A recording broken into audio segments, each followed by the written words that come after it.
আজকের এই ভিডিওতে আমরা আলোচনা করব হ্যারি ব্রুককে নিয়ে, একজন উদীয়মান ইংলিশ তারকা যিনি সম্প্রতি এমন এক সিদ্ধান্ত নিয়েছেন যা ফ্র্যাঞ্চাইজিস ক্রিকেট দুনিয়ায় চমক সৃষ্টি করেছে। দিল্লি ক্যাপিটালস আইপিএল 2025-এর মেগা নিলামে হ্যারি ব্রুককে কিনেছিল 6.25 কোটি রুপিতে। কিন্তু এরপরই সবাই চমকে গেলেন যখন জানা গেল হ্যারি ব্রুক আইপিএল থেকে নিজেকে সরিয়ে নিয়েছেন। হ্যাঁ, আপনি ঠিকই শুনেছেন, ইংল্যান্ড দলের সিরিজ এবং মানসিক বিশ্রামের জন্য আইপিএল না খেলার সিদ্ধান্ত নেন তিনি। আর এর ফলস্বরূপ বিসিসিআই এর নিয়ম অনুযায়ী তাকে 2 বছরের জন্য আইপিএল থেকে নিষিদ্ধ করা হয়েছে। কিন্তু দর্শক, এই সিদ্ধান্ত শুধু আইপিএল নয়, বরং সামগ্রিকভাবে ফ্র্যাঞ্চাইজিস ক্রিকেট থেকে সাময়িক বিরতিকে নির্দেশ করে। ব্রুক নিজেই বলেন, আমি এখন ইংল্যান্ড দলের প্রতি সম্পূর্ণ মনোযোগ দিতে চাই। ফ্র্যাঞ্চাইজি ক্রিকেট কিছু সময়ের জন্য বিরতিতে পাঠানো যেতেই পারে। আরও একটি বড় খবর, হ্যারি ব্রুক এখন ইংল্যান্ড ওয়ানডে এবং টি-20 দলের নতুন অধিনায়ক।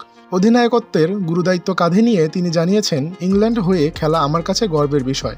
সামান্য টাকার জন্য আমি এই আত্মত্যাগ পিছপা হব না। এই প্রতিজ্ঞা, এই আত্মবিশ্বাস ব্রুককে নিয়ে আমাদের প্রত্যাশা আরও বাড়িয়ে দেয়। হয়তো এখনই ফ্র্যাঞ্চাইজি ক্রিকেট নয়, কিন্তু ভবিষ্যতে যখন তিনি ফিরবেন তখন আরও পরিণত এক ব্রুককে দেখবে বিশ্ব। বন্ধুরা, আপনি হ্যারি ব্রুকের এই সিদ্ধান্ত কিভাবে দেখছেন? দেশ আগে না টাকা আগে? নিচে কমেন্ট করে জানান। আর এমন ক্রিকেট আপডেট পেতে আমাদের চ্যানেলটিকে সাবস্ক্রাইব করতে ভুলবেন না।